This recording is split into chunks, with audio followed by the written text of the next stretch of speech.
dire l'extraordinaire plaisir que j'ai d'être ici ce soir, dans ce cadre tellement chaleureux, dans cette ambiance tellement chaleureuse, dans cette amitié tellement chaleureuse. Vous m'avez manqué.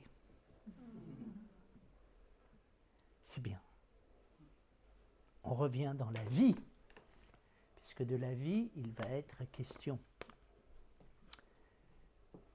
Comme toujours, je vous propose un petit exercice de décrochage par rapport à l'agitation du monde. Vous décroisez vos jambes, après vous les recroiserez. Vous vous calez bien dans votre siège, vous fermez les yeux et nous allons prendre tous ensemble 5 profondes respirations à partir du ventre. Et vous allez voir, tout va changer. On y va, on ferme les yeux et on respire.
Ils ne sont pas très nombreux, les philosophes de la vie.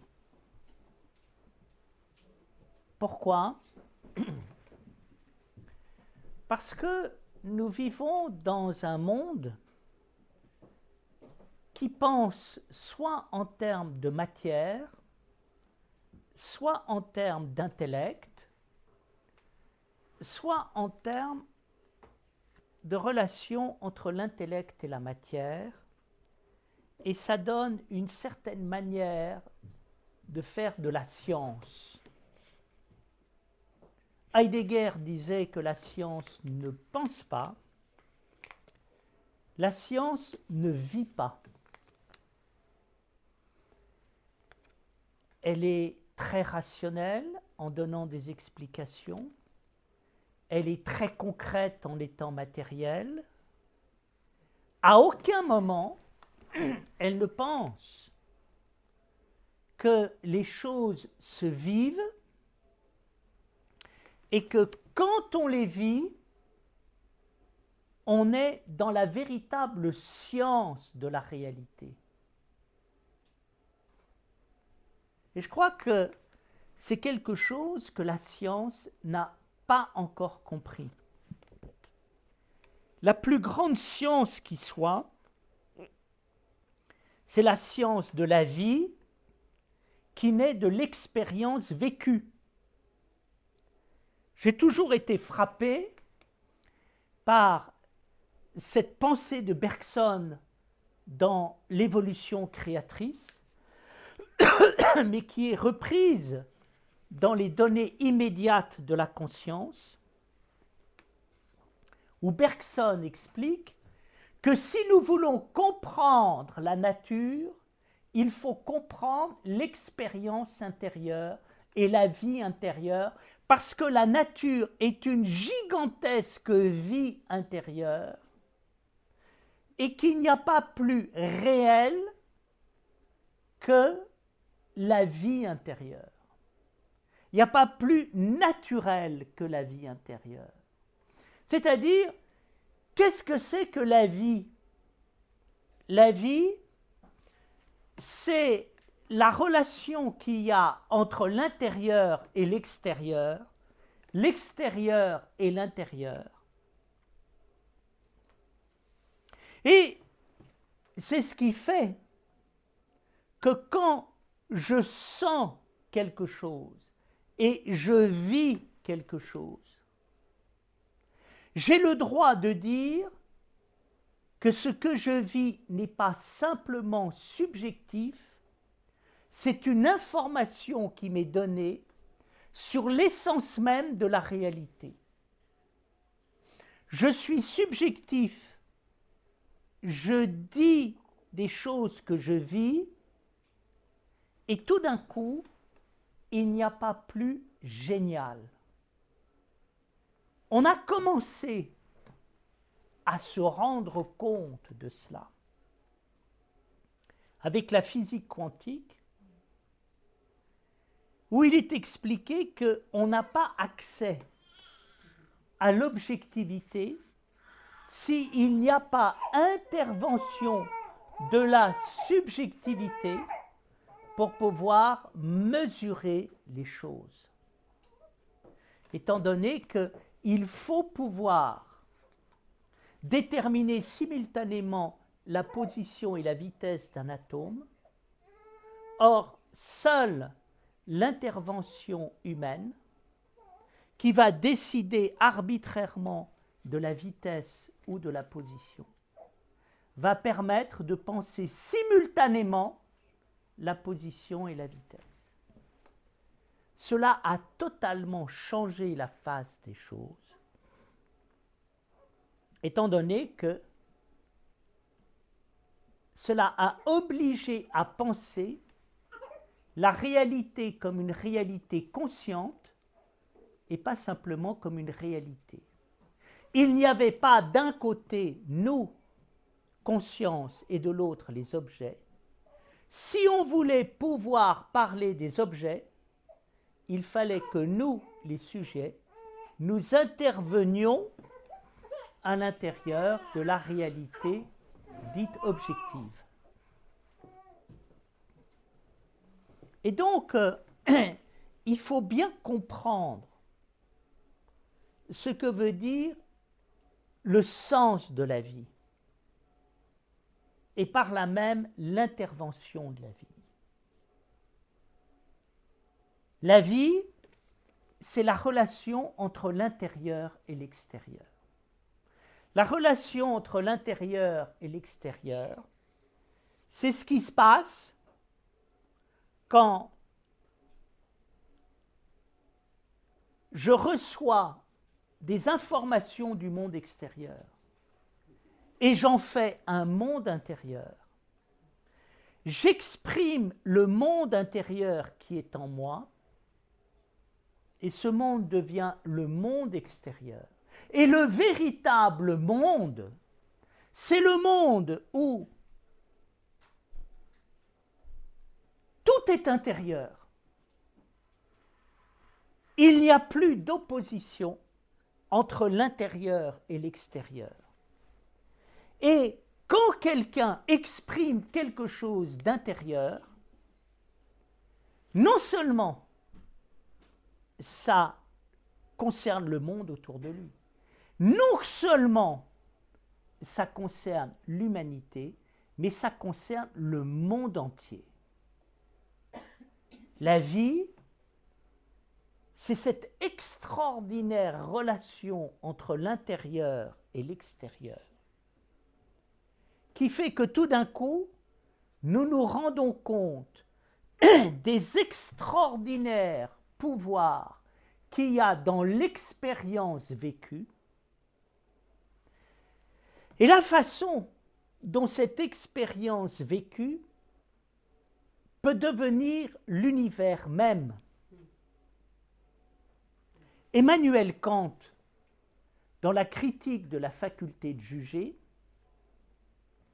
s'est demandé comment il était possible que la nature, qui n'a pas d'âme, pas de morale, pas de métaphysique, puisse à un moment communiquer en moi des émotions métaphysiques. Comment se fait-il qu'en regardant à 9 h du matin le soleil apparaître sur une crête enneigée de montagne, comme un diamant qui illumine le bleu marine du ciel, j'ai le sentiment que je touche à quelque chose qui est de l'ordre de l'être. Et qu'en cet instant-là, une vie absolue d'une puissance, d'une beauté extraordinaire est en train de me parler. Emmanuel Kant a pensé que c'était sublime et il n'est pas allé plus loin. C'est inimaginable. Ce n'est pas simplement sublime et inimaginable. C'est quelque chose qui nous renseigne en profondeur sur l'essence de la réalité, à savoir que ce qui se passe à l'intérieur se passe à l'extérieur, ce qui se passe à l'extérieur se passe à l'intérieur, et ça s'appelle la vie. C'est la raison pour laquelle, au XIXe siècle, certains penseurs ont commencé à s'intéresser à la notion de vie. C'est la raison pour laquelle, au XXe siècle, quelques penseurs ont commencé à s'y intéresser également. C'est la raison pour laquelle il importe de s'intéresser à la vie parce que personne ne s'y est vraiment intéressé, à part les hautes sagesses spirituelles qui, depuis des millénaires, illuminent la conscience humaine et donnent une réalité à cette notion de vie. Vous avez tous et toutes fait l'expérience de la vie qui réside dans ce que Michel Henry appelle le se sentir vivant. Il y a des moments dans la vie où vous, moi, nous, vous vous êtes sentis vivants, vivantes. Nous nous sommes sentis vivants. Expérience esthétique. Je vois un tableau dans un musée, c'est plus moi qui vois le tableau, c'est le tableau qui me regarde et tout s'illumine. Je suis dans une forêt, dans la montagne ou à la mer et tout d'un coup, ce qui se passe, ce n'est pas moi qui rentre dans la montagne, dans la mer et dans le soleil, c'est le soleil, la montagne et la mer qui rentrent en moi. Comme j'ai beaucoup de pudeur, je n'ose pas trop parler de cela, de peur qu'on se moque de moi et qu'on me prenne pour un illuminé. Mais je sais, dans l'intime de moi-même, que dans ces moments-là, j'ai trouvé l'essence de la vie. Et là, je comprends que la vie a du sens. C'est-à-dire, là, qu'est-ce que c'est que le sens de la vie? Ce n'est pas le fait quand je donne subjectivement du sens à la vie, ce n'est pas le fait quand je vais quelque part ou que je comprends quelque chose à ce qui existe, voire même que je suis généreux et vivant. C'est quand à un moment je fais l'extraordinaire expérience de la vie qui vient vers moi et de moi qui viens dans la vie, et d'avoir de moments de communion absolument fulgurants où tout d'un coup je pense avoir commencé à comprendre quelque chose à ma réalité dans ce monde. Donc parler de la vie, c'est parler de l'expérience la plus extraordinaire que l'on puisse faire, qui est la même chose que le sens.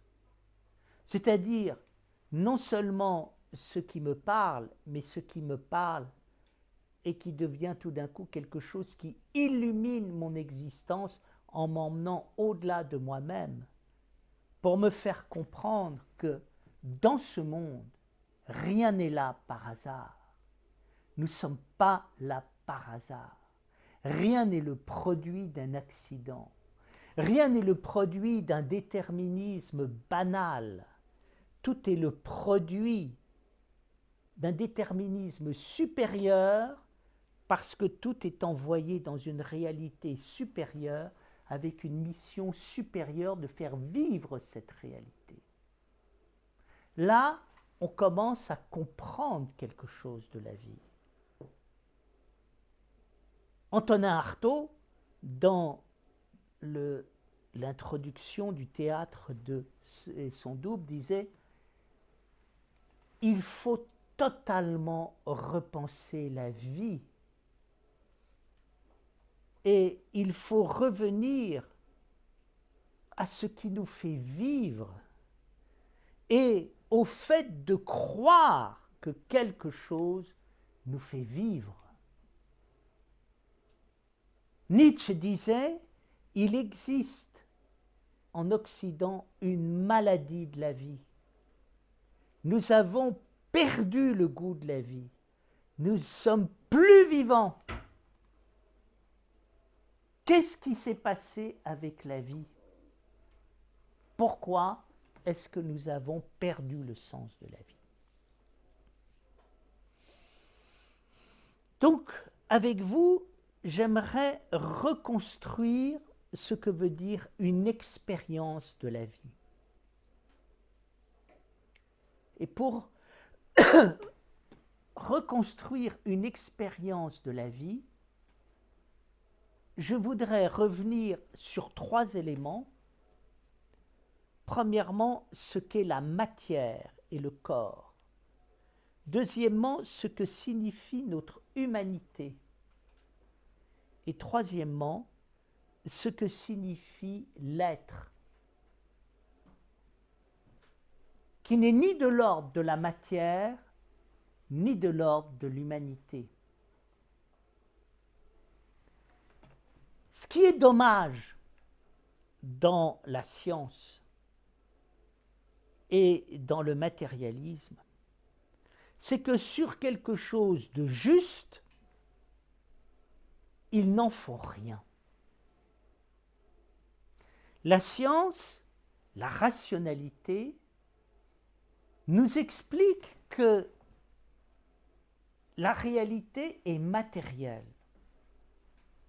que nous venons de la matière, de la nature, que nous sommes matériellement déterminés par des conditions matérielles de l'existence. C'est vrai. C'est vrai que nous sommes des êtres matériels, fondamentalement déterminés par nos conditions matérielles d'existence, fondamentalement déterminés par notre corps qui appartient à la nature, par notre individualité qui appartient à la société et à la culture, par notre passé familial, par nos tropismes personnels. Pourquoi cet énoncé est-il devenu si ennuyeux, si triste, si inintéressant? Parce que on a été incapable de faire vivre la matière, de faire vivre le déterminisme, de faire vivre le corps. Pourquoi on a été incapable? Parce qu'on ne l'a pas vécu dans l'émerveillement, dans la joie, dans le bonheur de découvrir cela. Parce qu'on l'a vécu dans la guerre, dans la haine, dans le conflit, dans la volonté d'avoir raison. On n'a pas été matérialiste par amour. On n'a pas été déterministe par amour. On n'a pas parlé du corps par amour. On a parlé du corps, de la matière, du déterminisme, dans la guerre, dans la haine, pour ne pas être idéaliste, pour ne pas être chrétien, pour ne pas croire en Dieu, pour nous expliquer que la réalité, c'est pas là-bas, c'est ici, dans la matière, dans le corps et dans le déterminisme. Et c'est dommage. C'est terriblement dommage d'avoir pensé la matérialité sur le mode d'un règlement de compte. Nietzsche disait « J'aimerais ne plus faire honte, ne plus culpabiliser, ne plus régler des comptes. » Malheureusement, il n'a pas arrêté de régler son compte au christianisme. Il n'a pas arrêté de culpabiliser. Il n'a pas respecté le propre intuition qu'il avait eue, à savoir qu'il faut penser autrement. Qu'est-ce que c'est que la vie? La vie, c'est un retournement, c'est un émerveillement, c'est une insurrection, c'est une révolution, c'est un coup de balai. J'ai envie qu'on me parle de la matière, j'ai envie qu'on me parle du corps, j'ai envie qu'on me parle du déterminisme, j'en ai assez de votre haine, de vos guerres, de vos règlements de compte. Pour moi, un philosophe, c'est un botaniste de la pensée. Un philosophe, c'est quelqu'un qui vous emmène vous promener dans le monde et dans la vie et qui vous montre les merveilles de l'existence, comme un merveilleux professeur d'histoire naturelle vous emmène dans une forêt et dit « Regarde cet arbre, regarde ces oiseaux, respire cette mousse, écoute ce chant de la forêt, hume la pluie, sens-toi vivant parmi les vivants. Sois un moment la terre, le soleil, l'humus. Sois le monde autour de toi. Et ouvre tes yeux et ouvre tes regards. La matière, c'est fabuleux. C'est extraordinaire de parler de la matière. Un jour, j'ai mal parlé de la matière. J'étais à Sainte-Croix en Dordogne, chez mon ami le père Philippe, et il y a une jeune femme très fine et très douce qui connaissait les matières, les pierres, les matériaux, et elle m'a dit « Tu dis n'importe quoi sur la matière. Il n'y a pas plus noble que la matière. La preuve, il n'y a pas plus noble que l'or ou le diamant. Et quand un homme est spirituellement élevé, on parle de l'or, on parle du diamant. Et on dit qu'il est un diamant et on dit qu'il est de l'or. Il n'y a pas plus spirituel que la matière. Rends-toi compte de ce qui se passe à l'intérieur. Nous, on nous a appris la matière dans la haine de Dieu. Et on nous a dit, l'homme est matériel et non pas divin. Et on se servait de la matière pour le montrer. Tu vois bien que ton corps est fait d'interactions chimiques, d'interactions physiques, d'interactions électromagnétiques. Tu vois bien que Dieu n'existe pas, il n'y a que des interactions. C'est dommage d'avoir appris la matière comme ça. Quel bonheur d'entendre parler de la matière par quelqu'un qui aime la matière et qui te dit « Mais est-ce que tu te rends compte de la beauté de ce qui se passe dans les interactions physiques, électromagnétiques, subatomiques, chimiques? Est-ce que tu te rends compte de cette merveille qu'est le monde matériel ?»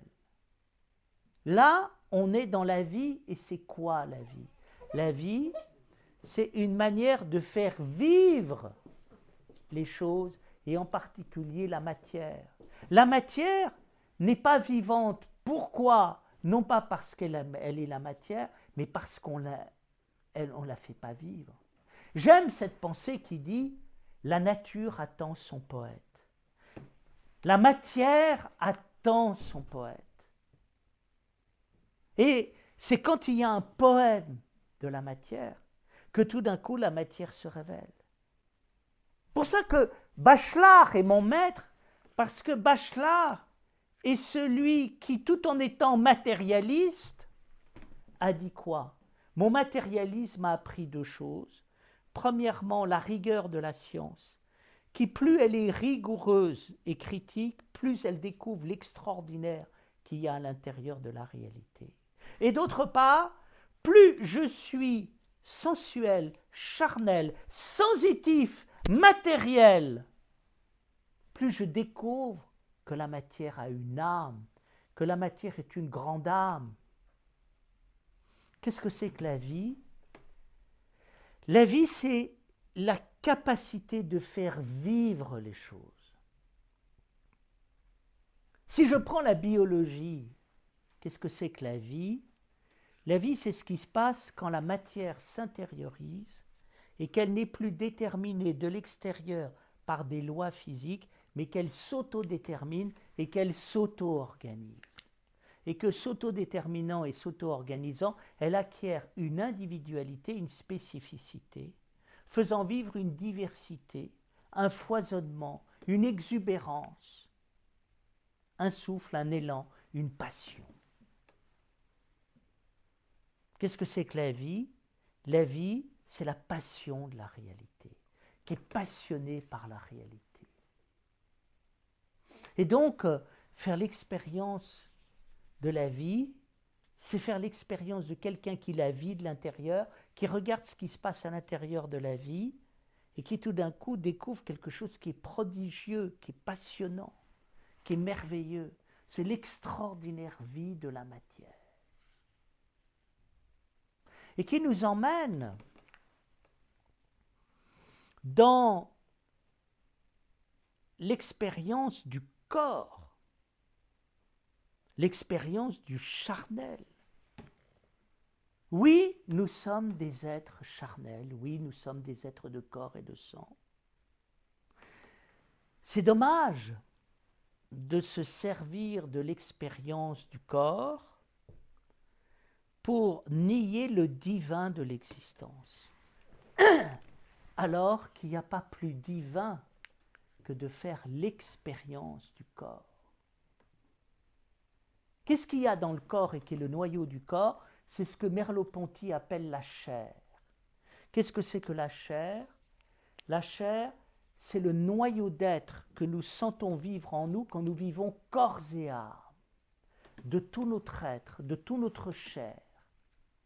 Quand nous vivons de tout notre chair, nous sommes pur amour de l'existence, intensité absolue. Tout est extraordinairement charnel, matériel, et en même temps tout est génial, sublime, transcendant. Nous comprenons ici que l'incarnation et la transcendance, c'est exactement la même chose. En rentrant dans mon corps et à l'intérieur de la terre, je vais dans le ciel et je vais dans des émotions qui sont des émotions divines, c'est-à-dire des émotions exquises. Je rentre dans la sensibilité absolue qui est la sensation pure et j'éprouve à un moment quelque chose d'incroyable qui est la sensation pure d'exister et de me sentir vivant à l'intérieur de cette existence. Et là, je fais l'expérience de ce que Spinoza appelle l'éternité, c'est-à-dire quelque chose qui est hors temps. Ça n'a plus ni commencement ni fin. Je ne pense plus au commencement et à la fin. Je me trouve devant quelque chose qui a toujours été beau, sera toujours beau et est absolument beau. Et je me rends compte que ma simple sensation d'exister, c'est la même chose que l'éternité. Et je sais, en ce moment-là, que je suis un absolument vivant. Moment extraordinaire, parce que là, je n'ai plus peur de la mort. Je suis totalement guéri de tous mes chagrins, de toutes mes rancunes, de tous mes remords, de tous mes regrets, de toutes mes nostalgies, de toutes mes mélancolies. Je suis rentré dans l'absolu de la vie, et l'absolu de la vie, il est passé par quoi? Il est passé par le corps, la chair. Et il est passé grâce à des personnes qui m'ont dit, je ne vais pas te parler du divin, je vais parler de la matière, je vais te parler de ton corps, je vais te dire, rentre dans la matière, rentre dans le corps, et tu vas voir les merveilles que tu vas découvrir. Et tu vas voir la merveille que tu es. Si à un moment tu es capable de vivre la sensation d'exister, tu auras tout compris de la sagesse, de la philosophie. Qui étaient les premiers sages? Les premiers sages, c'était des sages qui vivaient la philosophie. Et c'est pour ça qu'ils étaient sages. Ils ne parlaient pas de philosophie. Ils étaient la philosophie. Ils vivaient la philosophie. Ils vivaient la philosophie. Pourquoi? Parce qu'ils vivaient guidés par le sentiment d'exister et d'être absolument vivants et existants. Et ça leur donnait une telle joie, une telle force, qu'ils n'avaient pas besoin de manger, de boire ou de dormir, parce qu'ils étaient nourris, abreuvés, reposés par cela. Pourquoi est-ce que notre mode de vie est tellement dispendieux? C'est que nous sommes tellement pauvres intérieurement qu'il faut énormément manger, boire, dormir, voire nous droguer à mort pour pouvoir vivre, alors que tout ça est totalement inutile.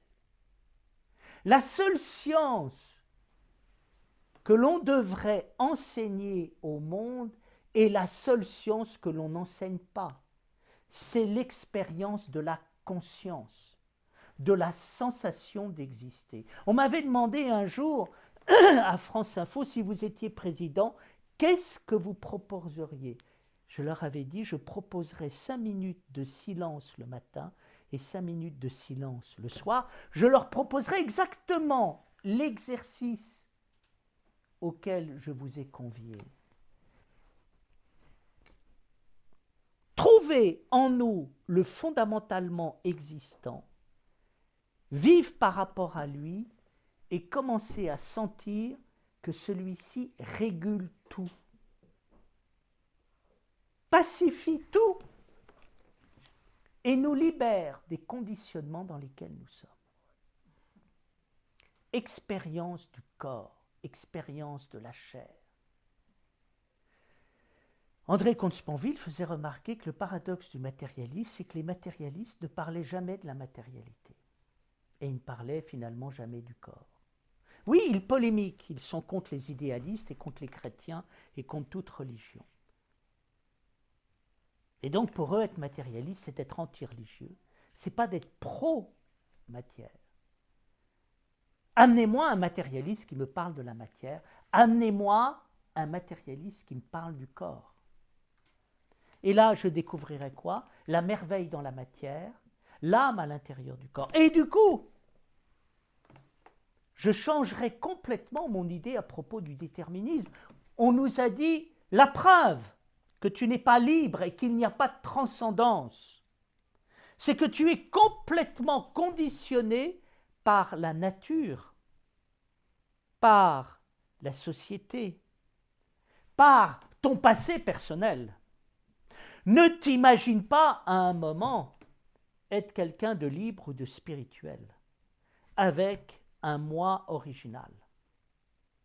Tu n'es que la somme des déterminations qui ont fait ce que tu es.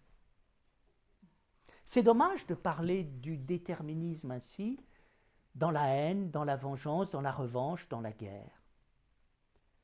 Le déterminisme ne me gêne pas. Le déterminisme, c'est ce qui m'a permis de vivre et d'être ce que je suis. Je suis déterminé dans la mesure où je vis ici et maintenant dans ce monde, dans cette nature, avec cette société, avec cette culture. C'est ce qui fait que j'existe. Si je n'étais déterminé par rien, je ne pourrais pas exister. Et être déterminé ne m'empêche pas de me déterminer. C'est ce qui permet justement de me déterminer. Je peux me déterminer, pourquoi? Parce que je suis un être réel, parce que je suis un être social, parce que je suis un être charnel, parce que je suis un être matériel, parce que je suis un être avec tel et tel passé familial. Mais c'est génial! C'est merveilleux! Ok, tout n'est pas idéal dans la nature, tout n'est pas idéal dans la société, dans la famille, et même à l'intérieur de moi-même. Et alors? Ça ne m'a jamais empêché d'exister, c'est avec ça que j'existe.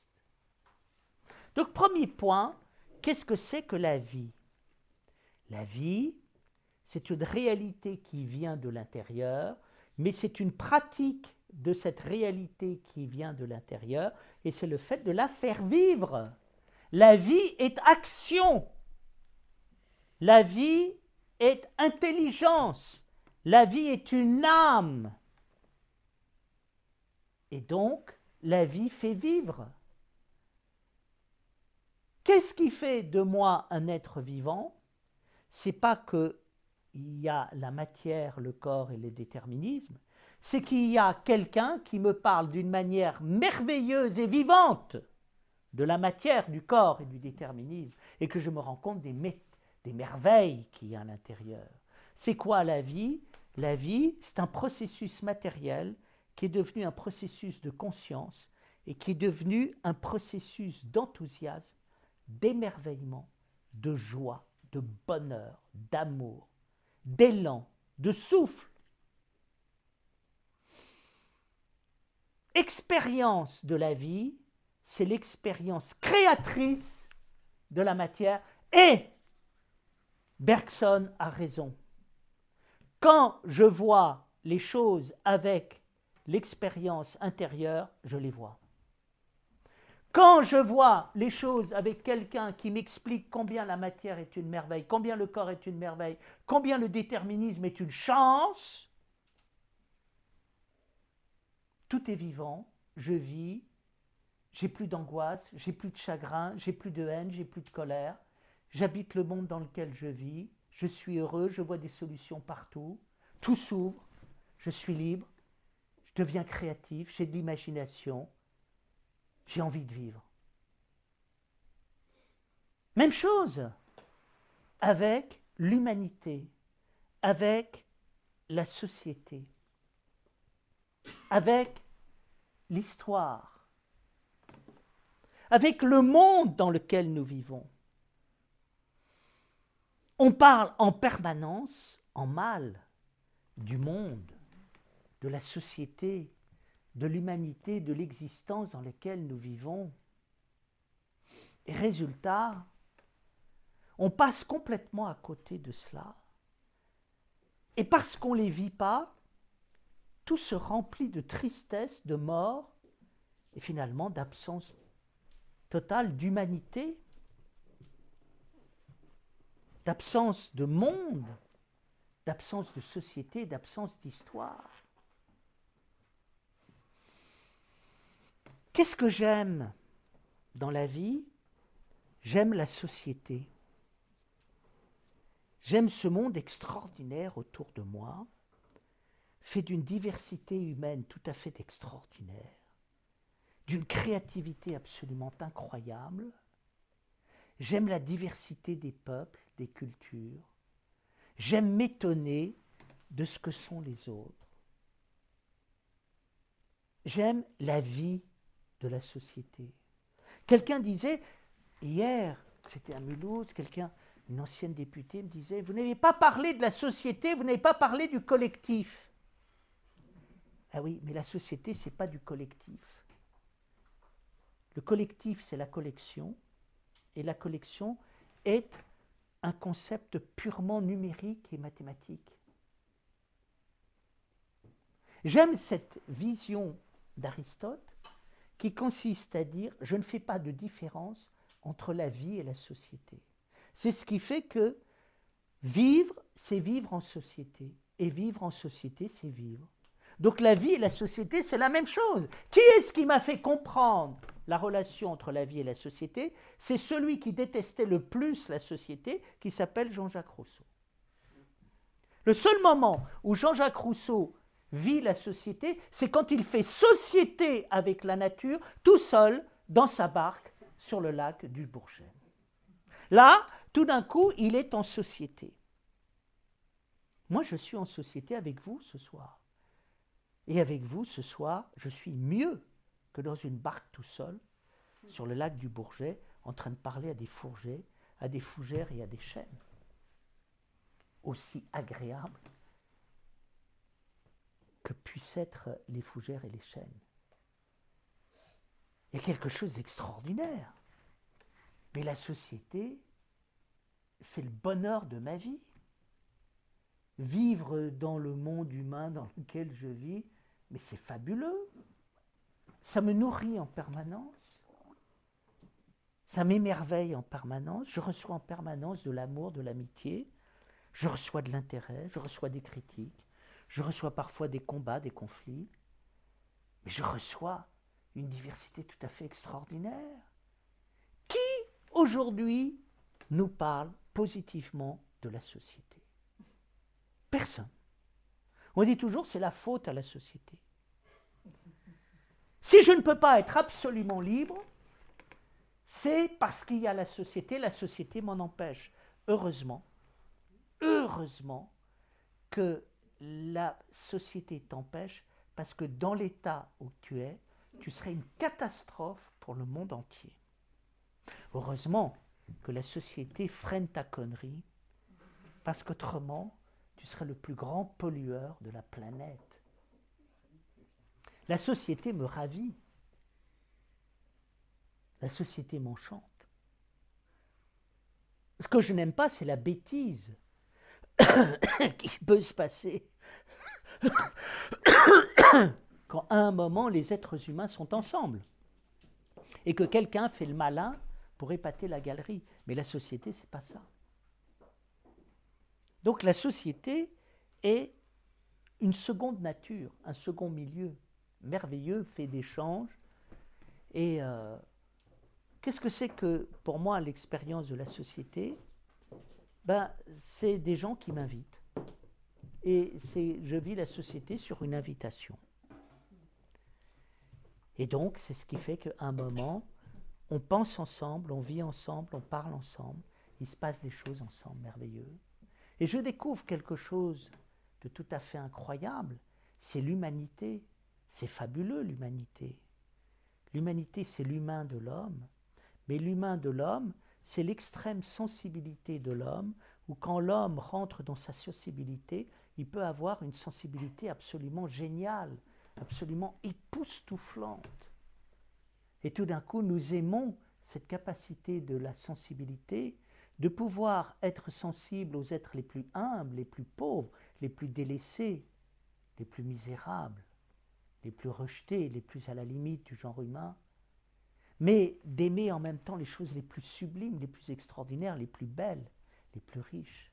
Qu'est-ce que c'est que la sensibilité humaine et l'humanité? C'est d'être capable de tout aimer, du plus pauvre au plus riche, du plus riche au plus pauvre. Ça, c'est magnifique. C'est la capacité qu'a l'esprit de tout embrasser. Ce n'est pas parce que ce matin, je me suis heurté à ma concierge qui était de mauvaise humeur et qui m'a engueulé, que le monde entier a cessé d'être humain. Malheureusement, vous avez tous entendu des gens dire « Oh, je ne sais pas ce qu'ont les gens aujourd'hui, les gens sont épouvantables. » Attends, les gens sont épouvantables? D'accord, tu as eu un mauvais rapport avec ton pompiste ou avec le garçon de café, mais c'est pas ça les gens. Je suis désolé de vous rappeler ces banalités, mais à un moment, nous vivons cette extraordinaire patte humaine dans laquelle nous sommes. Et nous vivons quoi?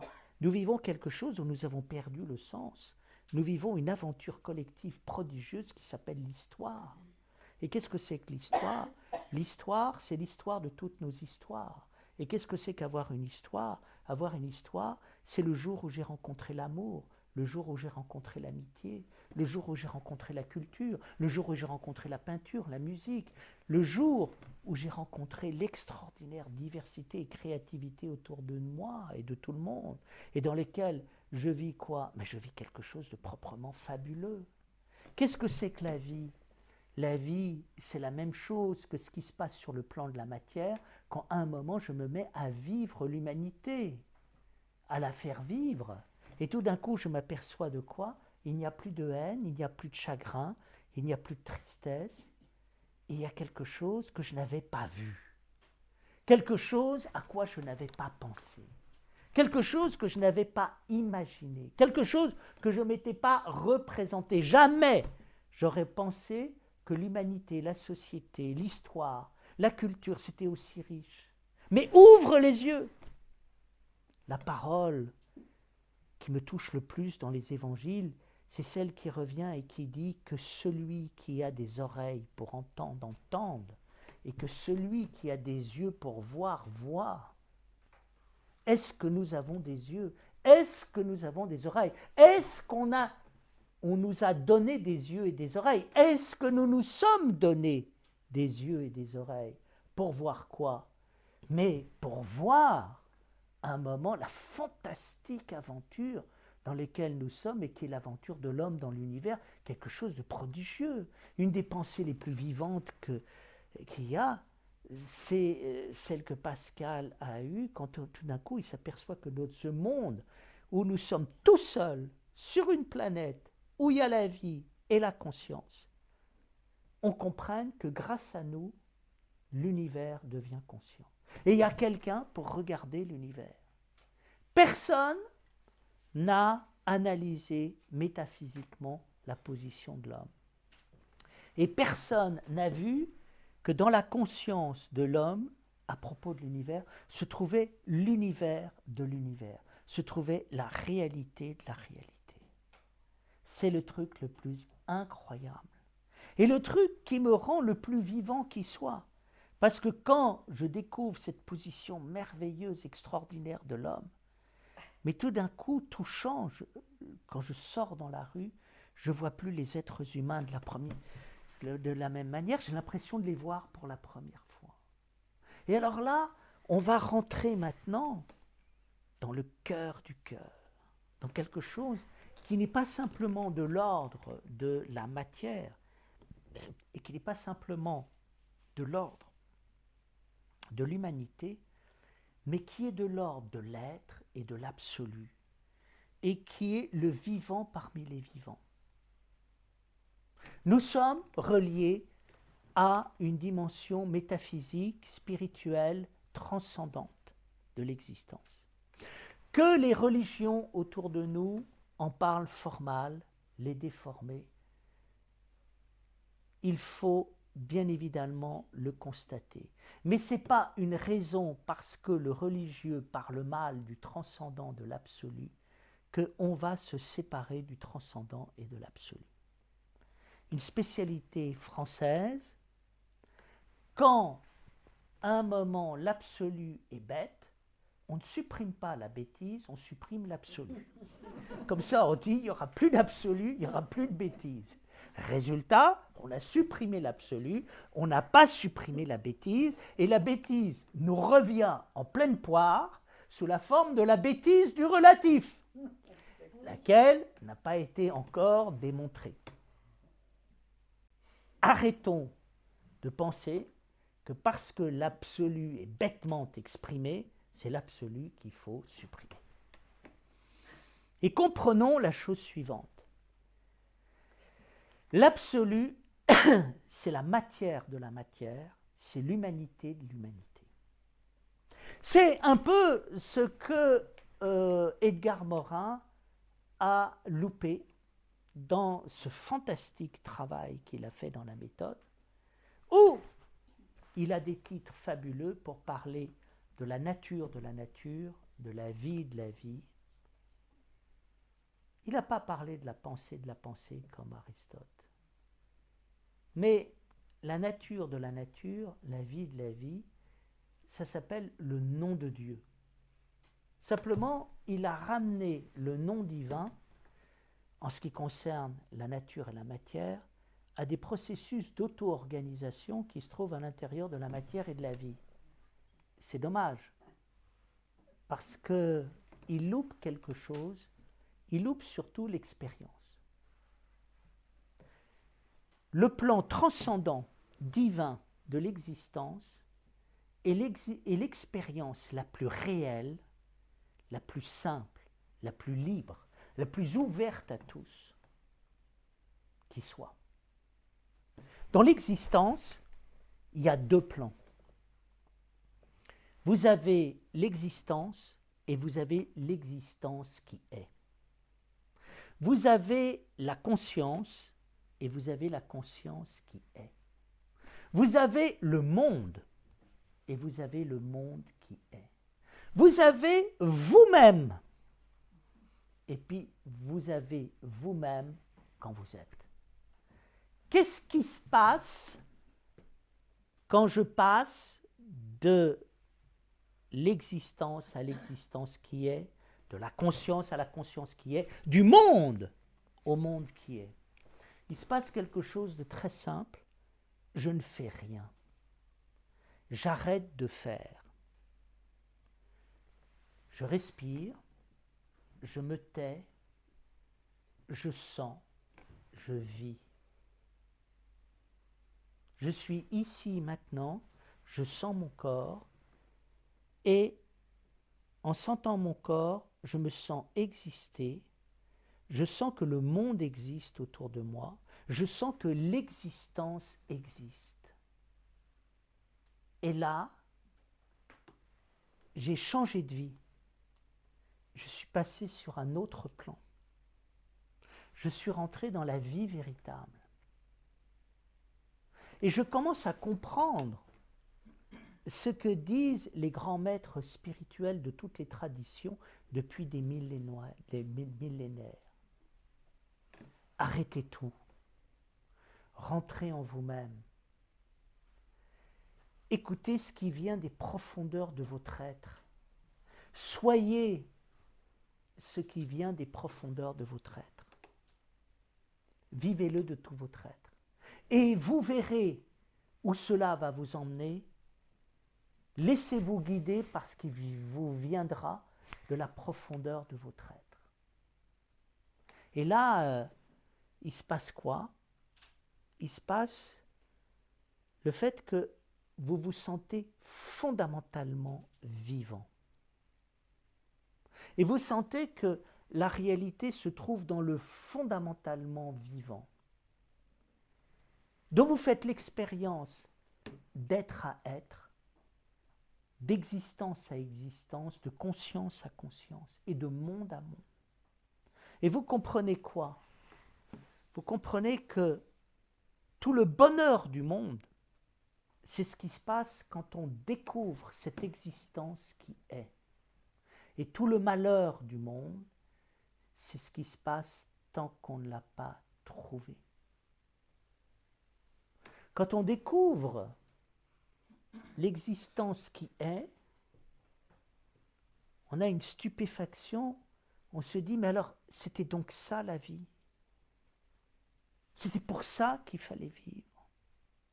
Oui, tu es fondamentalement fait pour vivre totalement, dans une plénitude absolue.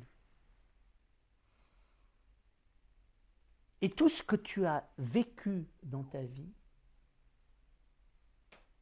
était là pour t'amener là.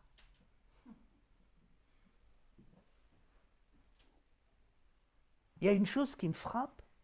Pourquoi est-ce que la première économie mondiale est-elle l'économie de la drogue? Tout simplement parce que les êtres sont tellement malheureux que s'ils ne sont pas shootés, ils ne peuvent pas vivre. Et pourquoi ils ne peuvent pas vivre? Parce que quand vous ne vivez pas la vie qui est, la vie est tellement malheureuse, tellement absurde, que si vous n'êtes pas drogué à mort, vous ne la supportez plus. Qu'est-ce qui se passe quand vous avez découvert la vie qui est? C'est fini la drogue, on jette tout et on recommence autre chose, ce qu'on peut appeler la vie véritable. Rimbaud disait, nous ne sommes pas au monde, la vraie vie est absente. Je cherche la vérité dans une âme et dans un corps. Je suis dans la vie qui est, je me sens fondamentalement vivant, je sens le fondamentalement existant à l'intérieur de moi. Alors là, je découvre quelque chose de totalement autre. Et en particulier, et je terminerai par là, c'est quelque chose qui appartient au judaïsme et parfois ça appartient au christianisme. Je vis l'expérience la plus extraordinaire qui soit, qui est ce qu'on appelle le nom de Dieu, le tétragramme, YHVH, Yod et Vavé, qui veut dire je suis. Le Christ a cette parole extraordinaire, il dit je suis la vie, la vérité et la voie. Alors, ce qui est important, c'est de sortir d'un contexte religieux et confessionnel pour comprendre ce que ça veut dire. Qu'est-ce que veut dire le Christ quand il dit « Je suis la vie, la vérité et la voie » Il dit « La vérité, la voie et la vie » et le « Je suis ». Qu'est-ce que c'est que le « Je suis » Le « Je suis », c'est la rencontre de deux mondes. Le monde divin qui est le monde de l'être et le monde humain qui est le monde du « je ». Et qu'est-ce que c'est que la rencontre du « je » et de l'être? C'est la compréhension absolue de toute chose. La compréhension absolue de toute chose nous amène devant la conscience infinie qui est la chose la plus phénoménale qui soit. Quand vous êtes dans la réalité, vous croyez que la réalité c'est la matière et qu'à part la matière, rien n'est réel. Eh bien, on se trompe. Vous vous trompez, je me trompe, nous nous trompons.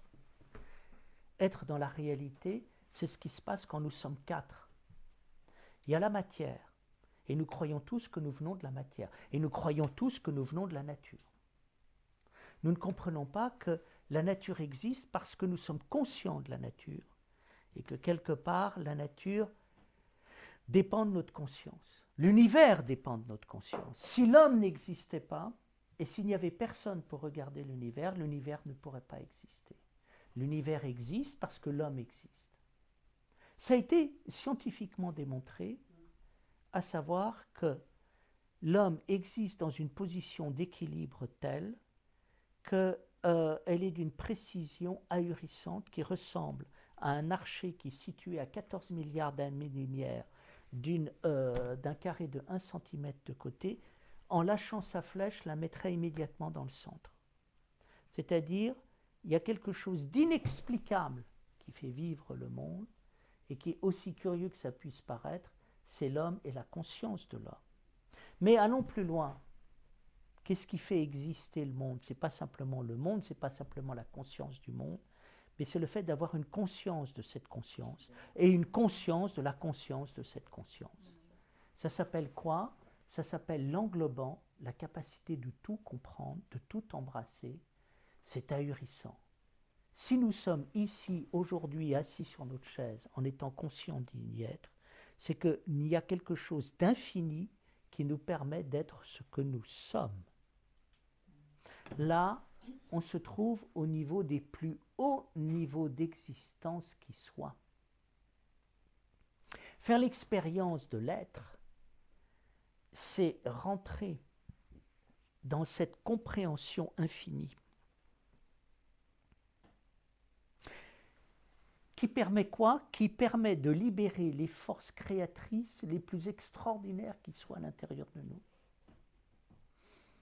Si nous étions capables, et quand nous sommes capables, de libérer en nous notre conscience créatrice, ben si nous voyons les choses, comme le disait Spinoza, avec les yeux de l'éternité, tout d'un coup, nous voyons le monde regorgé de richesses, regorgé de possibilités, regorgé d'une vie absolument incroyable.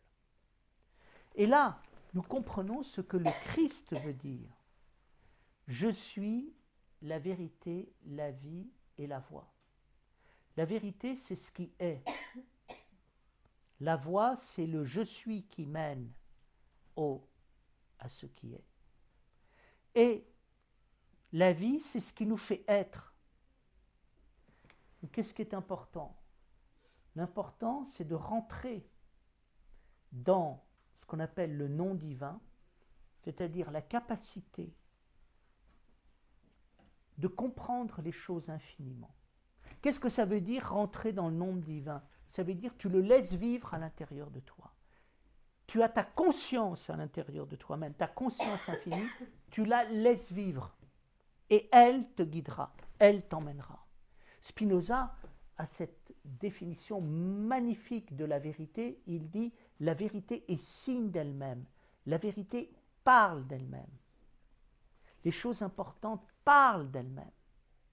La vie parle d'elle-même. » Alors c'est merveilleux, parce que imaginez que on commence à prendre au sérieux ce qui est dit.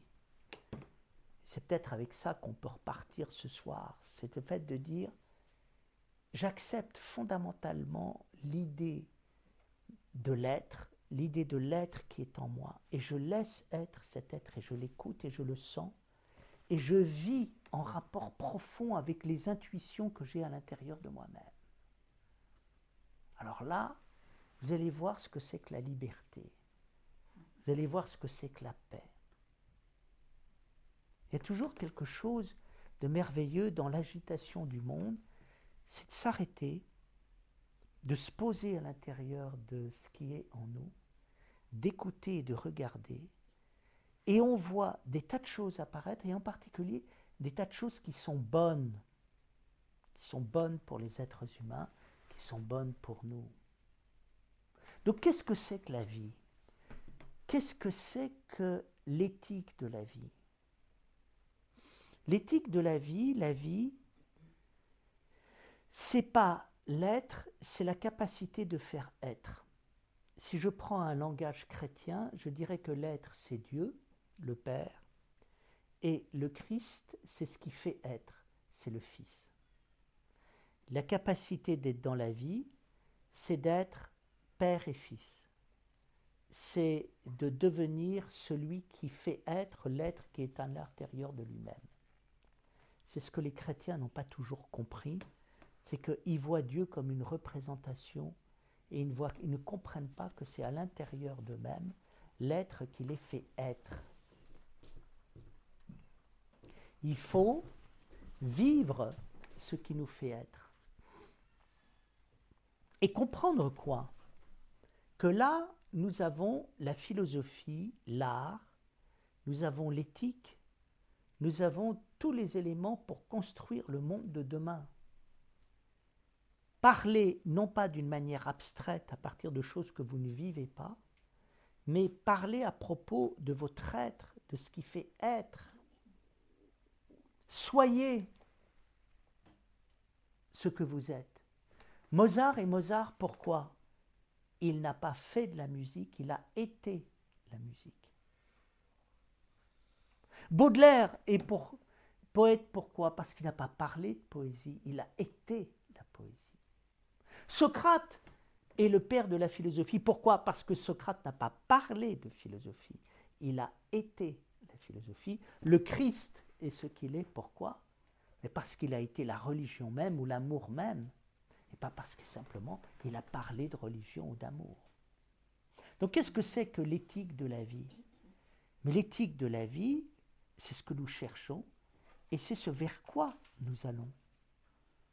Il y a eu un moment où il y a eu la morale, après il y a eu l'antimorale, maintenant nous allons connaître le troisième temps que n'ont rencontré ni la morale ni l'antimorale, c'est d'être la morale même, c'est d'être la vie même. Et donc il y a ici la plus belle éthique qui soit, c'est l'éthique de la vie. Soyez soyez ce que vous êtes et soyez ce qui fait être. Merci pour votre attention.